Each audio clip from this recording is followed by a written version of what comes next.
So the Part G for Chapter 2, these are definitely problems that are a lot more challenging. Okay, this is taking the knowledge that you've learned and now applying it. Now, are we going to have problems as tough as this on the test? Of course not. But the thing about the Part G problems is it makes you think. And if any of you are going on to take college-level physics, these are the types of problems that you would see, and even harder in college-level physics. So you still have to understand how to take everything you've learned and apply it where you have to think a little. So let's look at the first one, number 33. So for number 33, it says, if the average speed of an orbiting shuttle, so again, for number 33, I'm always going to write my given. So v is equal to 27,800 kilometers per hour. Determine the time required, so we want to find time for it to circle the Earth. Then it says, assume that the shuttle is orbiting 320 kilometers above the surface and that the radius. So already I have a lot of stuff here. I'm already confused. So the orbit, I'm going to call it O for orbit, is 320 kilometers, and the radius is 6380. Now, the first thing I need to do is I need to draw a picture. Okay, so when I draw this picture, here is the Earth. So they tell me the radius of the Earth, this is the radius, but the shuttle is actually above the surface of the Earth in an orbit. So I'm calling this the orbit.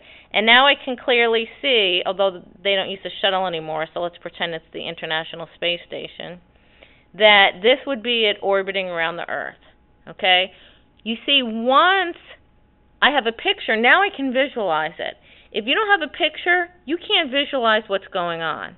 So, and now I'm not even sure what I want to solve for. So I want to solve for the time. So what do I know? When you don't know what to do, you go to the end. What do I mean? You look at what you're solving for. So I'm solving for time. Well, I know that I'm given the speed, and I want to find the time, and I know that I learned that basic equation that speed is equal to distance over time. So if I want to find the time, I'm going to rearrange the equation to solve for the unknown in terms of the known, and I know that time is equal to distance over speed.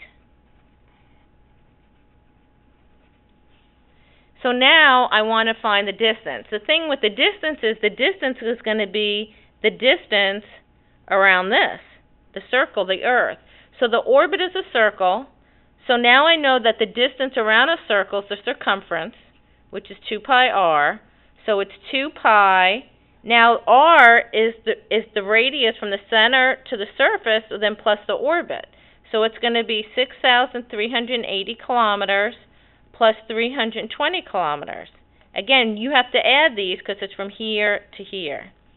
So this is 2 pi times 6,700 kilometers.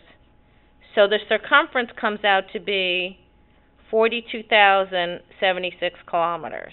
So now I put it back in my equation that time is equal to distance over speed, which is 42,076 kilometers over 800 kilometers per hour. And remember, you could always check your units. A kilometer divided by a kilometer per hour is a kilometer times an hour over a kilometer. And then we get hours. So the time comes out to be 1.5 hours. Whoops. And hours is a measure of time. And that's what they wanted it. So this problem really wasn't bad at all, but you just had to really draw that picture and visualize it.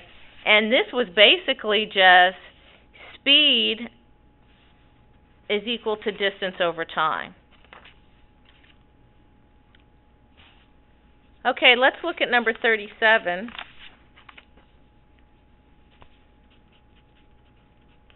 And again, these are challenging problems.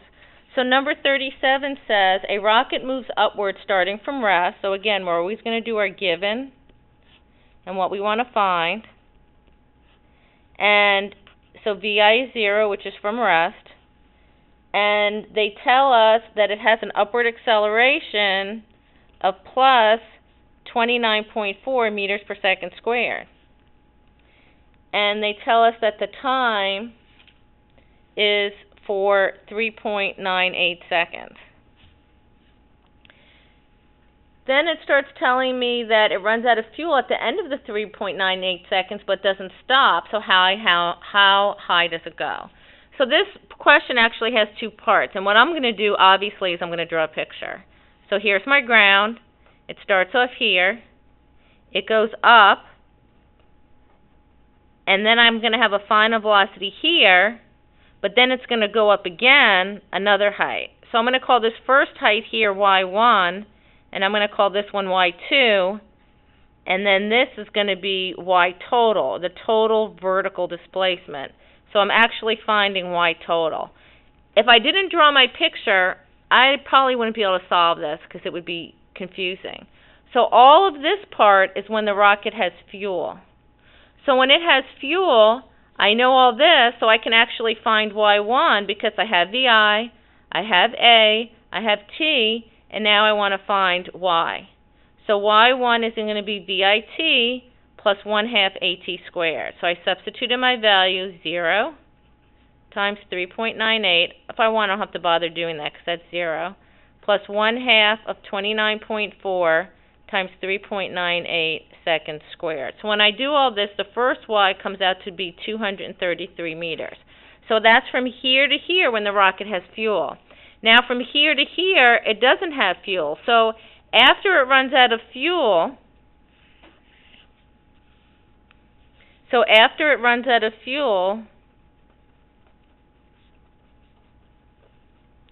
now I want to know how high it goes.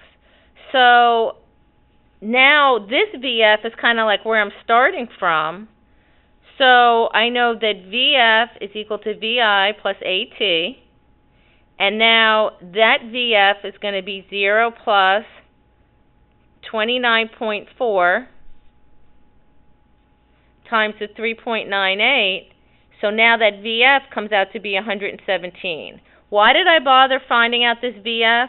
Because now when it runs out of the fuel, the final velocity here when it runs out of fuel is going to be the initial velocity for this upward part. So now when I draw my picture of y2, the final velocity from that part is the initial velocity here, but I need to find how high this goes. So I'm almost doing another problem where I'm doing a new given. So now that VI here is 117, which was the VF here. I know G is going to be always 9.8 because now it's not accelerating up. The only thing pulling on it is the gravity pulling down. And then I want to know for when it stops, so the final velocity here is 0. So I have VI, I have G, I have VF. So now I want to find how high it goes here, which I'm going to call y2. So now which equation has these four variables? Well, that's VF squared is equal to VI squared plus 2GY. I'm going to rearrange the equation to solve for the unknown in terms of the known. So y is equal to VF squared minus VI squared over 2G. So now I substitute in my values. So y2 is equal to 0 squared minus 117 squared over 2 times negative 9.8. So the y2 comes out to be 698. But now remember, I want to find y total. So I'm going to have to add the 698 to the 233. So the y total is y1 plus y2, which is 233 plus 698. Now remember, you want to try and do this on your own. You don't want to just sit here and copy what I did because I'm just breaking it down for you. So you need to try these yourself, and if we just look at setting up some of the other ones, like number 36, again, this one's a little bit complicated. You have two students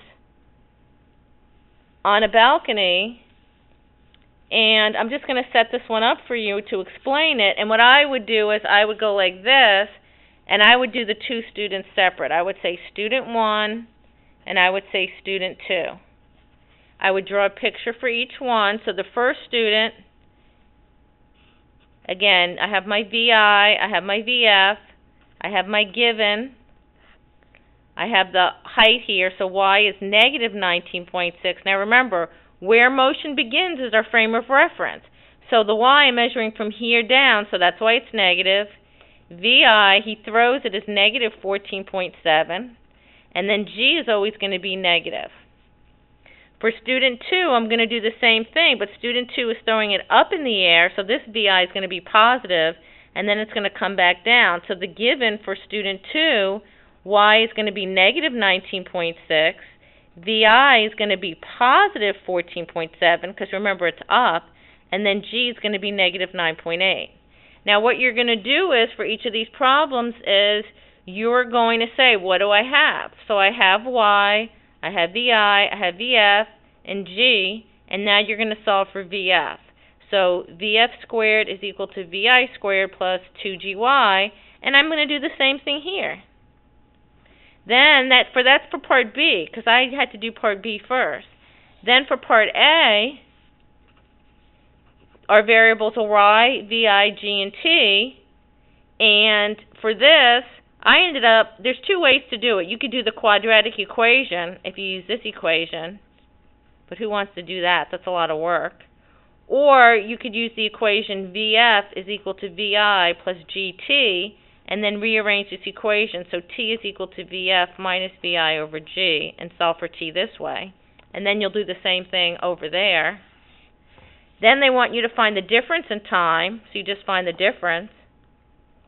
Then they want you to find the y, so you just use y is equal to VIT plus 1/2 GT squared. So you have to do that for both. And then they want you to find the difference in y. So this problem is really tedious, but this actually is a good exercise for the test, because you're doing one where it's thrown down, one where it's thrown up, and then you're comparing the difference. So that's really a good problem. So that was 36. We did 37. 38, again, you want to write down your given. So for number 38, VI is 85 kilometers per hour. No, that's V1. V2 is 115. And X is equal to 16. So for the first part, V is equal to X over T, and you're going to rearrange that and solve for T. So now you're going to do this for T1, and then you're going to do the same thing for T2, and then you're going to find delta T, which is the difference. For part B, you're just going to convert, first you have to convert the minute, the hours. You want to convert it to hours because you want all your units to be the same.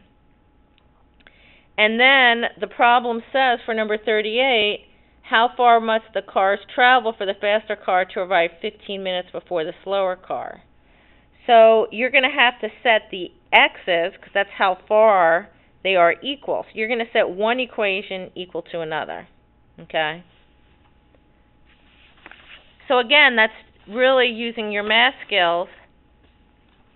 For 40, you're going to have to find the difference in the height between the fish and the pelican.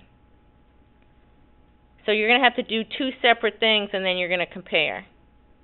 And then for number 42, you're going to do, again, two separate things. You have a police car, and you have a speeder.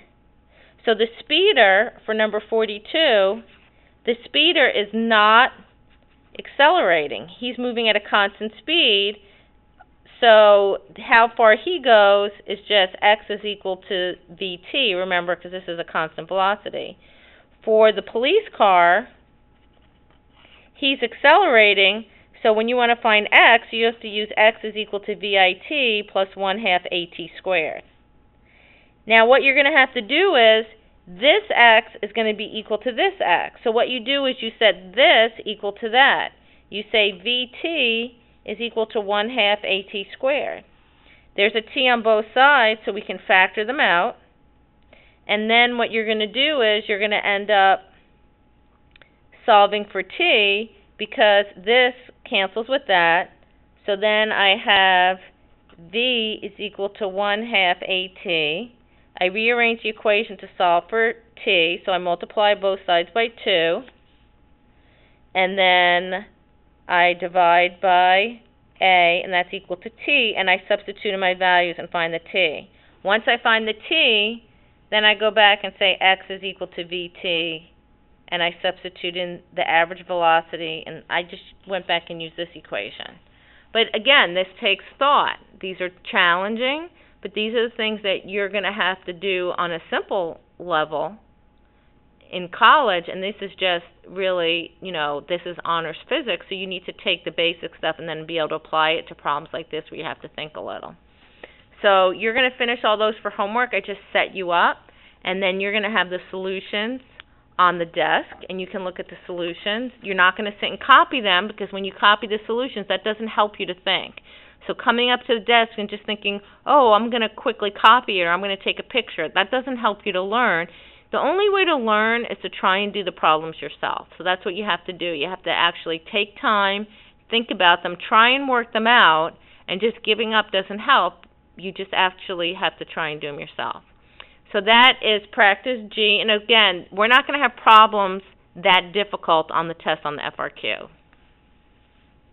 And that's it.